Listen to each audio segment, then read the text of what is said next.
Education either functions as an instrument which is used to facilitate integration of the younger generation into the logic of the present system and bring about conformity, or it becomes the practice of freedom, the means by which men and women deal critically and creatively with reality and discover how to participate in the transformation of their world.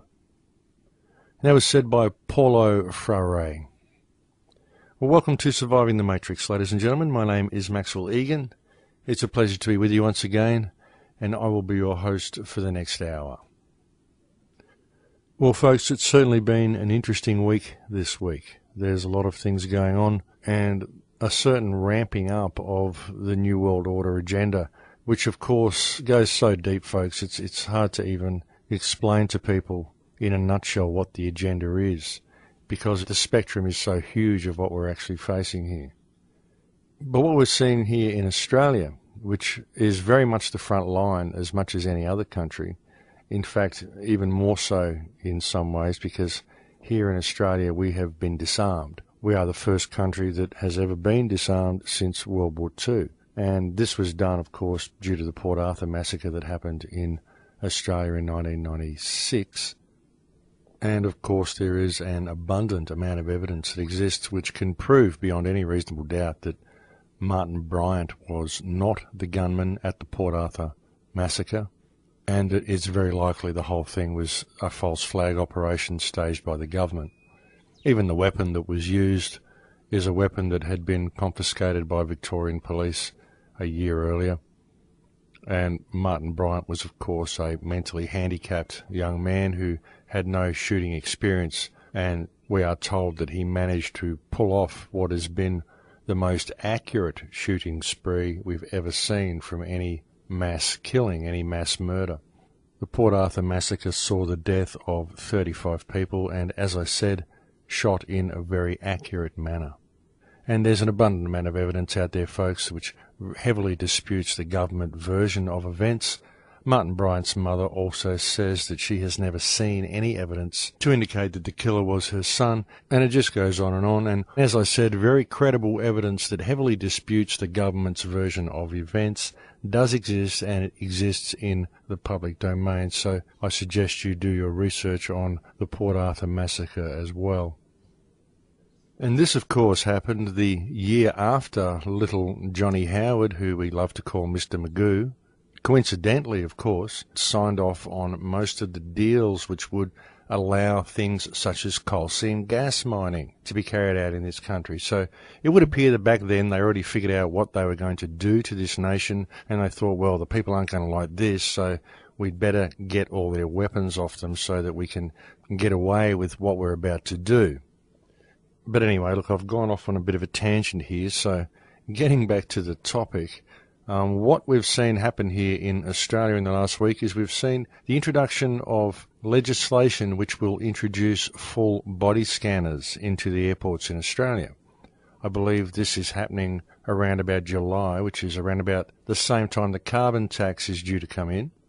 And this is happening at the same time as these very same body scanners are being banned across Europe, across all of Europe, because they actually use a terahertz wave which literally shreds your DNA. And this has been shown, and so they're being banned right across Europe by the European Union, and at the very same time they're being introduced into Australia. And not only that, they're being made mandatory for any international travellers that come into this country or leave this country are required to go through these body scanners. Now, this is a precursor for what they will soon be doing around the rest of the planet as well, if they can get away with it here, which unfortunately they are likely to because of the apathetic nature of the Australian people, who tend to only believe what their television tells them. Although hopefully we may see a few people wake up to the corruption that does exist within the governmental structure in this country. And something that might actually help do this is the release of a new film. If you haven't seen it, I highly recommend it. It's called Expendable. I have it actually featured on the Crowhouse homepage at the moment. If you go to thecrowhouse.com, you will find the film right there on the homepage. Just scroll down a little bit and there it is. And I'm also featuring it periodically on my YouTube channel as well. And you can go to expendable.tv, which is the website. And this website and this film contains enough information to virtually bring down the Australian Federal Police and to expose the corruption that exists in the highest levels of our government. Admittedly, the film deals with the Howard government that existed a few years ago, but unfortunately the corruption that's referred to in this film is inherent within the entire political system and most especially within the Australian Federal Police, who work hand in hand with the politicians.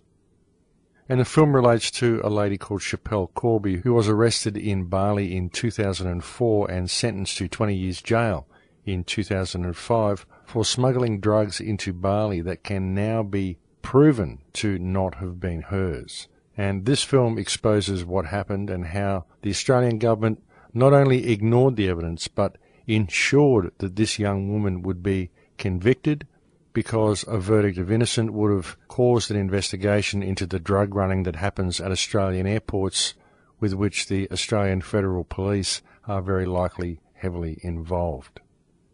And so I highly recommend that everybody view this film. If you're listening to this show in Australia, I highly recommend that you go to expendable.tv and watch the film, download a copy of it, and get it out to your friends and neighbours. Tell everybody about it, because every Australian needs to see this film. And look, we're not talking about a Hollywood production here, folks, okay? It's just it's a low-budget film. It's just a group of people who are desperately trying to get their research out to the people of Australia. So please bear with the quality of the production and simply look at the information that it is presenting to you, because not only is it very effective at demonstrating the level of corruption that exists within our government, but a young woman's life depends on justice prevailing, and this will only happen with an outcry of public opinion from the people of Australia. It's extremely important, folks, it really is. And I really cannot promote this film to you enough, so please check it out and please share it with everybody that you can. And remember, folks, that everything that is depicted in this film is still happening at Australian airports.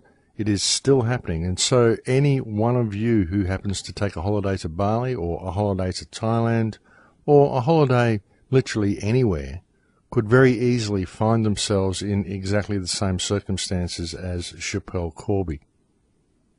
And the reason I'm promoting the film so much is because the only way SCHAPELLE CORBY is going to be released from jail is with enough public outcry. And so it's important that the people of Australia get on board and make a lot of noise about this, because we simply cannot allow this type of corruption to exist within our government and police systems. And the only people who have any hope at all of addressing the government and police systems are the people of Australia. Because according to our Constitution, we are the ones who hold all the cards, and we are the ones to whom our government is ultimately accountable. But we have to stand up to make it happen. We can't simply let them investigate themselves. We have to get this information out to the community and stand up and make a difference. And we owe it to our children and to all of our descendants to do so. And if we fail to do so, then we're simply freeloading on our children and on our grandchildren. And I feel that it has to be done quickly, folks. In fact, I really believe that we have to get on board and make some positive changes this year. And because these body scanners are being rolled in, we need to do it as quickly as possible. And I urge everybody to investigate the information that exists on these body scanners. You can go to thecrowhouse.com. I've got links there to articles that you need to see. And we have to really look at what's happening in this country. And another very important thing that we have to look at is GM food. GM food is being introduced pretty well across the board in this country. It's completely unregulated. It is not labelled as GM food. And genetically modified food has been proven through scientific testing to cause sterility and organ damage to every animal that they've tested it on. And this occurs about 3 or 4 generations down the track from when the GM diet is introduced. So if you eat GM food, then you are going to find that your grandkids and your great-grandkids are very likely going to be sterile and have very, very damaged organs. And this is exactly why genetically modified food has also been banned across Europe, the same as airport scanners have been banned across Europe. And the thing is that this is all happening on our watch, folks. Our governments have got the whole society, especially within Australia here, they've got this entire country brainwashed on television. They've got all of America brainwashed on television, all of England, most of Europe, although it would appear that the governments in Europe are a little bit more intelligent because they are at least working to ban these very, very damaging items from their continent. But our governments are not. The governments of America, of England, of New Zealand, and most especially of Australia are allowing the people to be used basically as a scientific experiment, because all of the people in Western nations are being genetically altered without their consent and without their knowledge. And I also very much suspect that these full body scanners, which, as I said, are shown to attack DNA, are going to feature very heavily in this genetic modification process, because everything else that they do to us is also designed to attack our DNA. All the genetically modified food attacks your DNA. What is coming down in the chemtrails seems to very much affect your DNA. We've got things like smart meters, mobile phones, this entire electronic culture. There would appear to be a very, very large electromagnetic grid that's being put in place. And Australia really is very much the front line in what's going on here, folks. And if the people of this country do not get up and put things right and reinstate natural law in this country, we are heading for a very dark future indeed. The fact is that the Gillard regime that currently controls this country is the worst government this country has ever seen, and Julia Gillard is little more than a modern-day tyrant of the most psychopathic kind. And she is a tyrant, folks. She is quite literally a tyrant. She simply introduces whichever corrupt and repressive legislation she likes, stages false attacks on herself in order to get a photo op. She was elected on a platform of barefaced lies. She's a disgrace to her country, and she should be in jail. In fact, after watching the film Expendable, one can only come to the logical conclusion that a great deal of Australia's politicians should be in jail, and so it would appear should the highest ranks of the Australian Federal Police Force. They should also be in jail, as should many reporters at the ABC and Channel 7 and probably the rest of Australia's media as well. And the fact that these criminals are running rampant throughout these organisations just goes to show how ineffective and how corrupt the Australian police actually are. As I mentioned on a Sydney breakfast show the other day, the Australian police are simply a criminal gang who have a monopoly on violence. And things will only get worse until the Australian people decide to stand up and reclaim the rights that are inherent to them through the constitution of this country, rather than simply sitting there enjoying television and beer, which is of course what most Australians seem to do with their spare time. Go to the pub, watch television, watch sport, or sit around the barbie with a beer while they allow their country, their nation and their freedoms to be decimated around them, oblivious to any reality other than what the television has told them. Sometimes I just wonder what it's going to take to wake these people up, folks. I really do. Perhaps I'm too calm on these radio shows. Perhaps I should get the claws out a little bit and start screaming at people. Maybe they will wake up then.